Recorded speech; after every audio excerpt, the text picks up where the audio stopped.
Cowboys offseason. Okay, lots of really important players left in free agency, including Tony Pollard, Tyron Smith, and Tyler Biadasz, and Dorrance Armstrong. Dallas committed an NFL low $47 million to free agents this offseason, $33 million less than the next lowest team. That's the Saints at $80 million, if you're curious.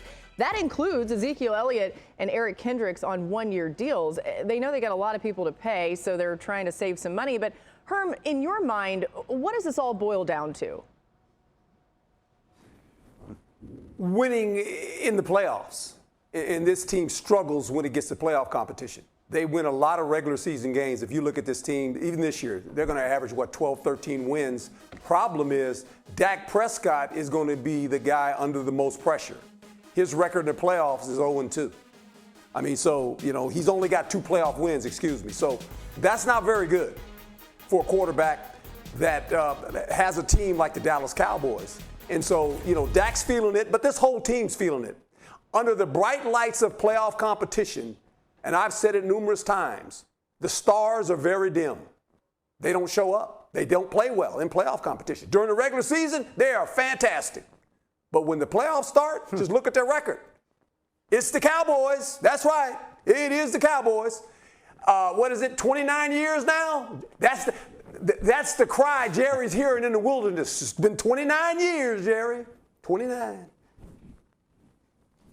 And what would Jerry give up for a Super Bowl, Herm? He would give up everything. And it feels like this franchise right now is at a real critical juncture. And you could say that about every team, every offseason. But with so many players headed into the last year of their contracts, with the head coach headed into the last year of his contract, with Jerry Jones talking about this team being all in and this team being so inactive during the offseason, does it feel like any team has more of a spotlight on it right now than the Dallas Cowboys? The Cowboys already have a ton of pressure on them. They do every year. But it feels like it's only magnified this year with the stakes being even higher than they've been because of the inactions of front office and ownership in terms of getting some of these players signed to long-term deals. How many questions is Dak Prescott going to answer this season about his deal? How many questions are those other players going to answer this season about their deal? There's a lot of pressure on this franchise. There always is, but it feels like it's ratcheted up even that much more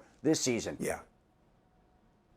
Adam, you make some great points there, and really the bottom line is this, and everyone can see it.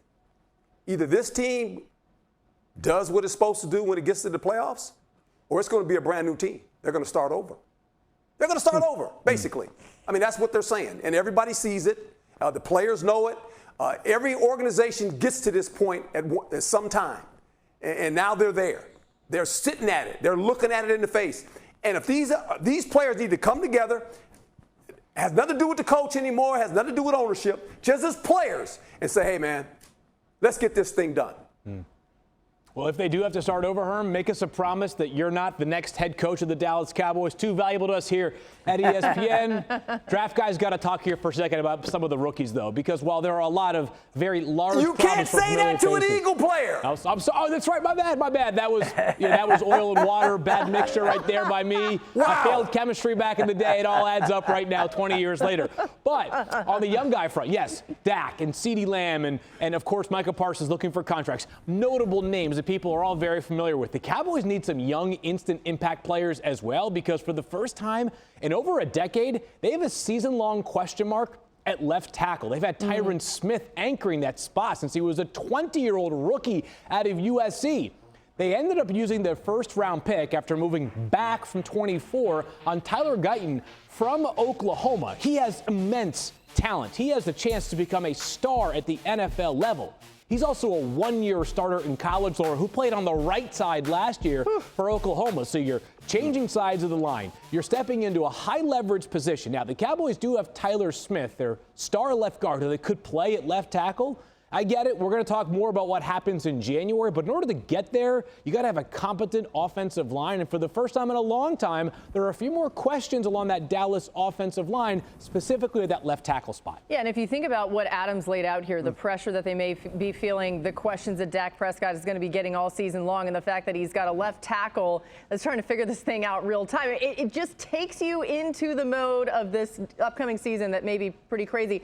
Let me just check on Herm. Herm, you good after that? You all good? You feeling okay? I riled him up. Wait a minute. Look. Don't forget about this. Yes. You see this? Look at this. You see this? Kelly Green. These guys don't like the Cowboys. They don't like the Cowboys. Yeah. Hey, Jerry might offer you a big old check, though, Herm. Shefty was going to get in there. I mean, listen, Herm, it was already bad enough. Yeah. Go ahead, Adam.